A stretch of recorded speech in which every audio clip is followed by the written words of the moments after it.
저희 항공기는 한국 방공 식별구역을 진입하고 있습니다. 7분의 호국 영웅이 있었기에 자유민주주의 국가로 거듭날 수 있었습니다. 이제는 저희가 지켜드리겠습니다. 필승!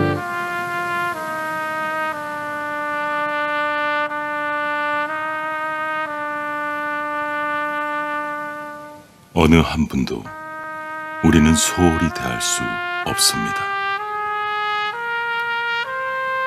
그러나 대한민국이 잊으려 했던 영웅들이 있습니다.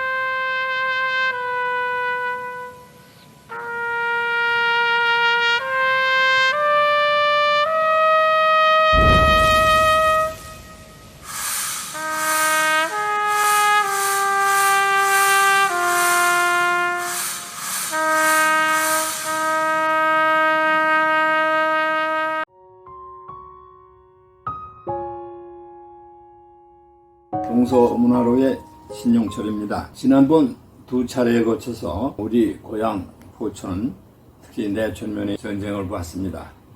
제가 어렸을 때 겪은 전쟁, 6.25 사변으로 해서 일어났던 우리나라의 불행한 시대를 보는 것이 의미가 있겠다 생각을 해서 오늘은 사실 우리 고향이 6번, 1년 동안에 6번이 남북이 바뀌었습니다.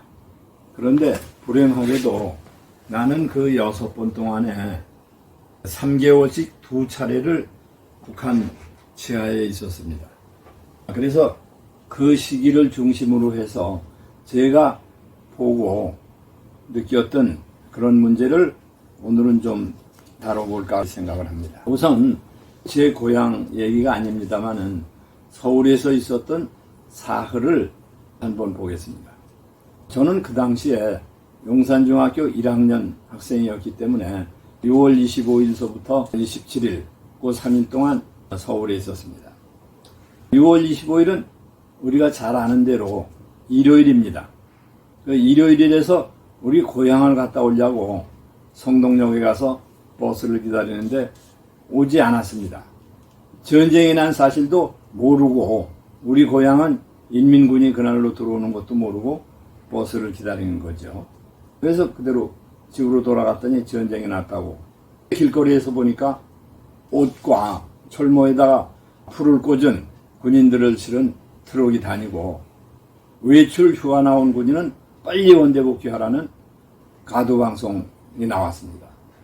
육사 1기생이었던 어느 장군은 외출 나와 있다가 급해서 들어갔다는 그분 말씀도 들은 적이 있는데 그래서 저는 그것을 실감했습니다. 그래 가니까 라디오에서 적의 침입이 있었지만은 우리가 물리친다고 가볍게 나와서 아무런 생각도 안 하고 그저 그러리라 생각을 했습니다.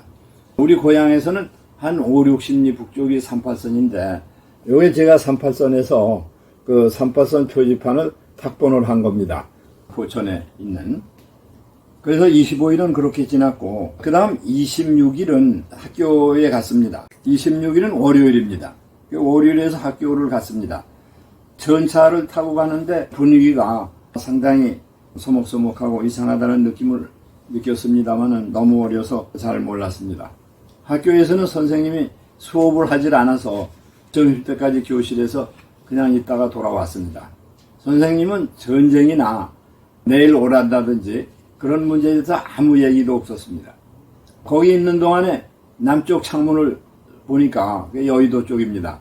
비행기들이 올라가고 내려가고 싸우다가 떨어져서 연기가 나는 걸 봤습니다. 아마 그것이 그 당시에 공중전이었다고 합니다. 그 여의도에 그때 공항이 있었습니다. 27일은 화요일입니다.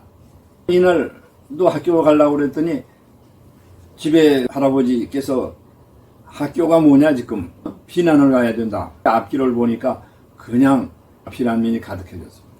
그래서 오후에 흐리고 비는 쏟아지기 시작하는데 우리 아이들은 보찜을 하나씩 만들어지고 피난길을 떠났습니다. 그래서 간 곳이 옥수동 무수막강이라고 합니다. 옥수동 쪽에 가니까 그 당시에 우리 한강의 다리가 한강다리하고 광나루 2개밖에 없습니다. 옥수동 거기서 나룻배를 하나 얻어 타고 건너서 압구정 쪽으로 갔죠. 거기가 광주입니다. 그 당시 비는 오고 아마 그 시간에 이제 보니까 미아리 쪽에서는 불이 번쩍번쩍하고 환하고 대포 소리가 나고 그랬습니다. 인민군이 이제 들어오기 시작하는 그 시간이었습니다.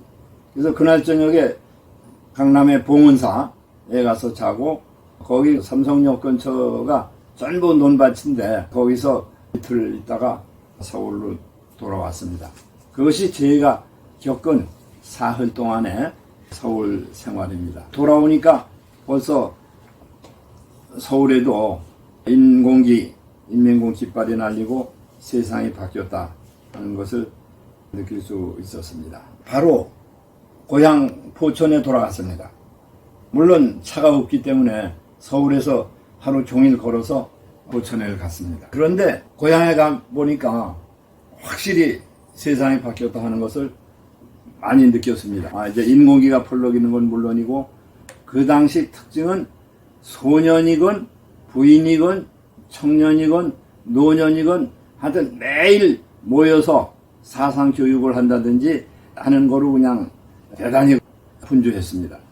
그리고 상공에는 유엔군 비행기가 나타나기 시작을 했고, 그래서 우리는 어려서 잘 모르긴 했지만은 그 당시에 시달린 것은 집에 가지고 있는 땅이 곧 분배가 돼서 뺏기게 된다 하는 문제, 그 다음에 가을에 추수하면 그 추수를 다 징수해 갈 거다 하는 두려움. 그런데 상당히 재미있는 것은 그 당시에 곡식이 얼마가 날 거냐 하는 것을 알기 위해서 그 사람들은 벼나 조 이상의 알초를 셌습니다.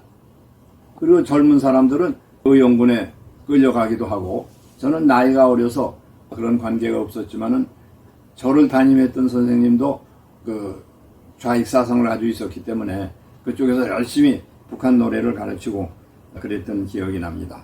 그것이 3개월 걸렸습니다. 그래서 우리가 잘 아는 9.28 수복, 인천 상륙작전으로 해서 우리 고향도 다시 대한민국을 되찾았죠. 아마 9월 29일이나 30일 정도 우리 고향은 국군이 들어왔던 거로 기억을 합니다. 그러니까 다시 찾았습니다.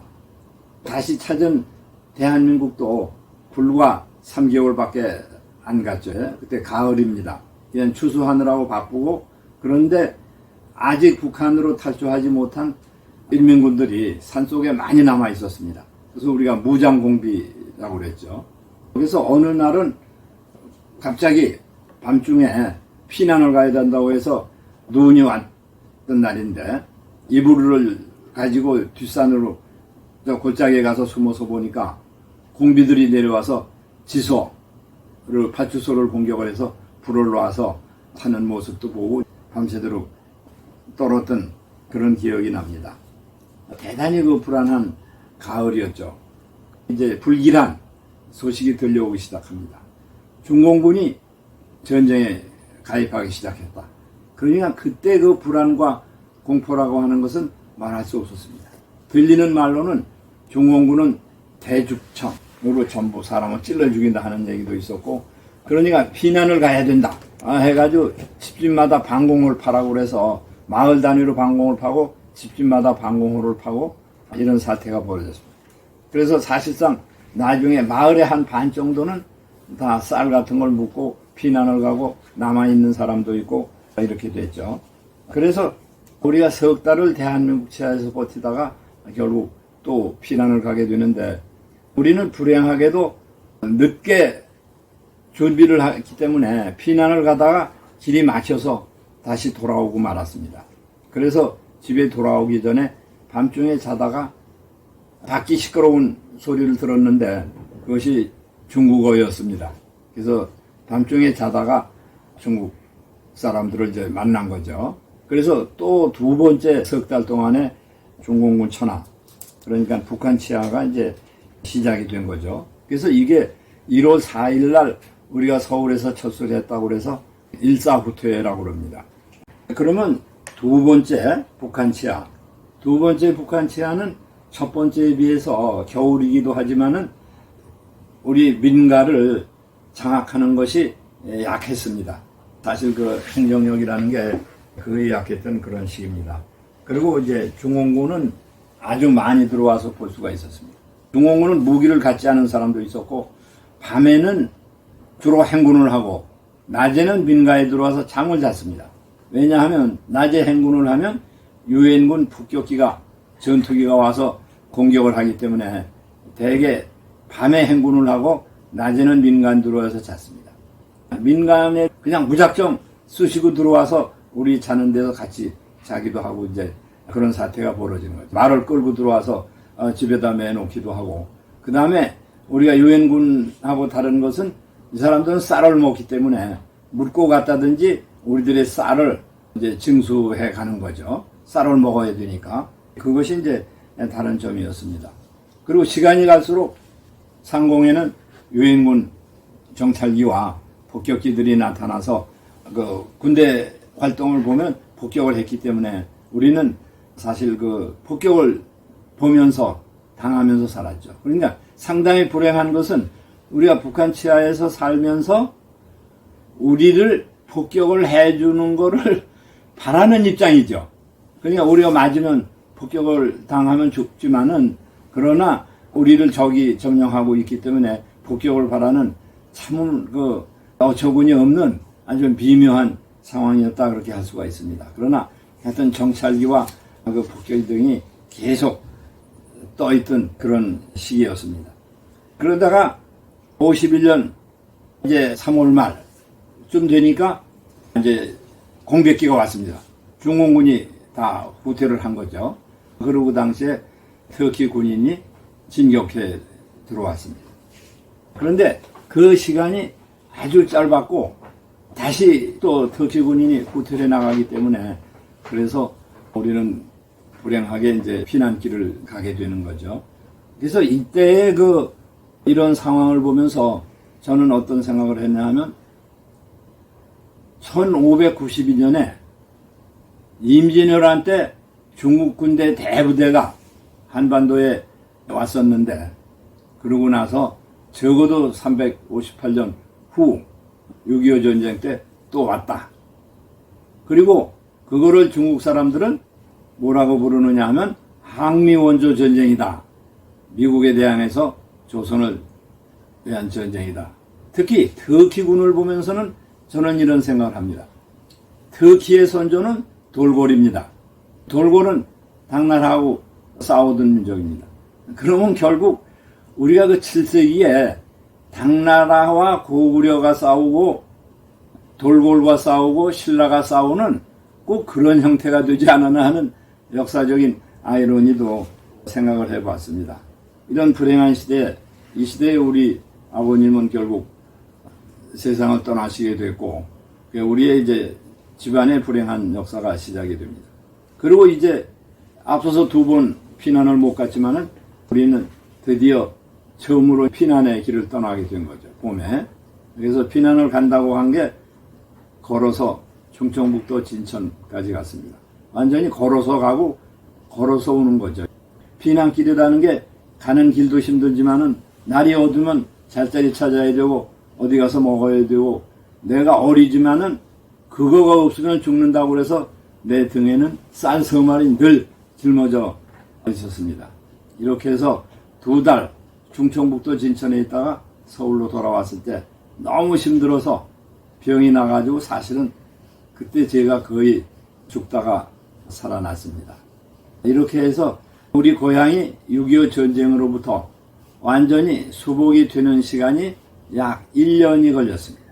1년 동안에 6개월을 북한 치하에서 여름에는 특히 인민군을 강력하게 느꼈지만은 겨울에는 중공군을 느끼면서 우리가 불행한 시기를 겪었습니다. 물론 자세히 얘기하자면 한 시기 자체를 가지고 며칠을 얘기할 수도 있지만은 대개 그렇게 1년을 불안하게 보냈다 하는 생각을 합니다.